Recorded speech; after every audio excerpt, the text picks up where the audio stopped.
respects to the Waurn people, the traditional owners of this land, and pay my respects to their elders past and present. We're absolutely delighted that Senator the Honourable Kim Carr, Minister for Innovation, Industry, Science and Research, is with us today. Thank you, Senator, very much for joining us. And he's accompanied by the two federal members in Geelong, who we know extremely well, Darren Cheeseman, member for Corangamite, and Richard Miles, member for Corio. So thank you very much indeed for coming.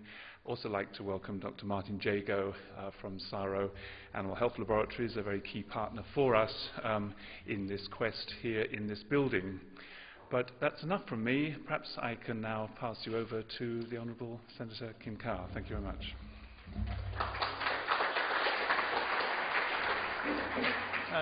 Thank you very much, John. It's a great pleasure to be here today. It's always a great pleasure to be back at Deakin, which is probably one of the most forward-looking universities in the country.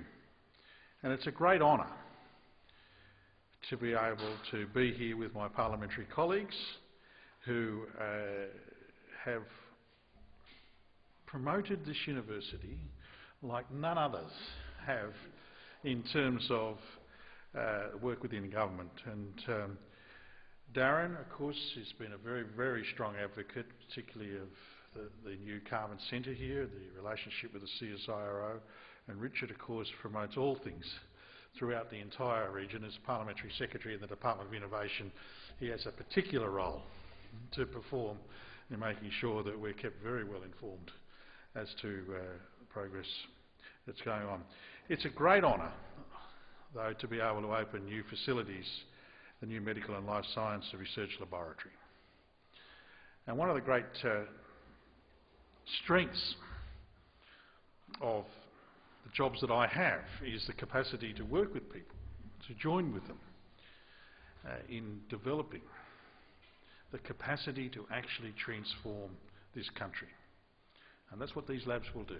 They're part of that grand mission that we have within the university system in Australia. The capacity to help people solve the big problems, help people transform the way they live. And I'm looking forward to seeing the results of the research that's undertaken here. Look, it's no surprise that with an election a couple of days away, you might hear me mention one or two things about questions of judgment that you'll have to make, like all other Australians will have to make on Saturday. I know that this university shares Labor's devotion to innovation, to the pursuit of excellence. And it's very much evident in this project, as in others that we've worked on with the university. And while the focus here is medical and on life and environmental sciences, we need to be as inclusive as we can about this pursuit. Because when I talk about science, as a Minister for Science, Minister for Innovation, Minister for Research, Minister for Industry, I have in mind an older sense of what that word means. Very European sense, almost Germanic sense, that science is about knowledge of how the world functions, the universe functions. It's about the pursuit of knowledge in all its forms. So it embraces all branches of inquiry, because knowledge is not something you can just divide up into nice little chunks the way we like to think about it in so many ways. But it's because I think as scholars you'd understand precisely that everything you do is related to what other people do in some form. And such it's very, very pleasing to see that a facility like this promotes the interaction and collaboration between researchers of so many different disciplines. And while many of the researchers, of course, wear lab coats, not all innovation has a human or social dimension. So it's my hope that this will be a place of discovery for the colleagues in the humanities and the social sciences as well. I trust there will be that interaction. Now, it's a source of great pride to me to be able to look at these laboratories and note that there's been $13.8 million in Commonwealth funding from the Better Universities Renewal Fund, which was established in 2008. Which brings me back to my point about Saturday. The Better Universities Renewal Fund, which the Labor government established to fund urgent, critical capital works, is a vivid reminder of what actually is at stake. Because, you know, under the previous government, for over a decade or so, we actually saw, first of all, university funding cut, $1.8 billion. And when we look at what happened internationally by OECD standards, we were one of the only countries in the world that actually saw funding fall. And so,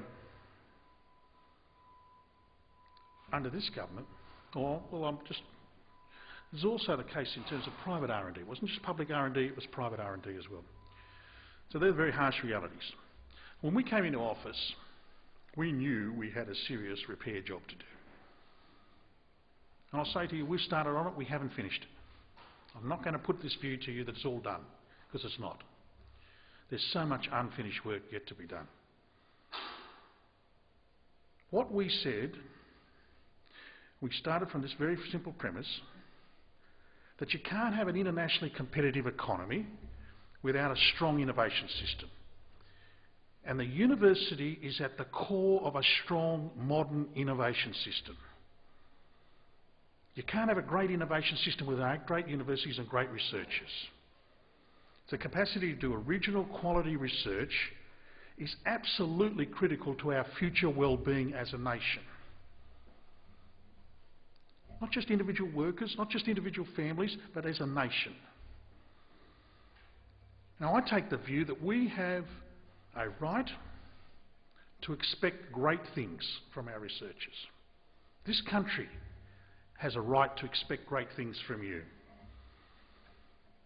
Our ambitions are somewhat modest, you might say. We only expect you to provide us with solutions to cure the sick, to feed the hungry, and save the planet. I mean, what could be more modest than that? We also expect you to interpret the world and advise on how we're going to change it. It's not just good enough to understand it, you've got to change it. So we expect you to come up with new ideas to help us as a government, as policymakers, and as a society to generate the fuel for new industries and to generate new jobs. And frankly, you've got a right to expect us to say, well, what are you doing to help us do that? You've got a right to expect that the tools are available to allow you to fulfil those obligations. That's why we've increased research and innovation funding by 34%, because we share that view. The biggest increase on record. We've injected billions of dollars into the university system for infrastructure, for teaching and for learning, new capital equipment in terms of buildings, new equipment in terms of research infrastructure.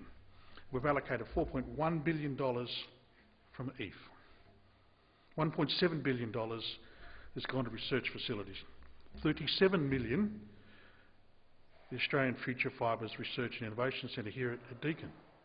And on top of that, the CSIRO money, which is Commonwealth sourced as well, is a very, very substantial contribution. The Better Universities Renewal Fund provided some $500 million. We put a lot of that money into bricks and mortars and, as I say, into capital equipment for research purposes. We did that because we wanted to support jobs,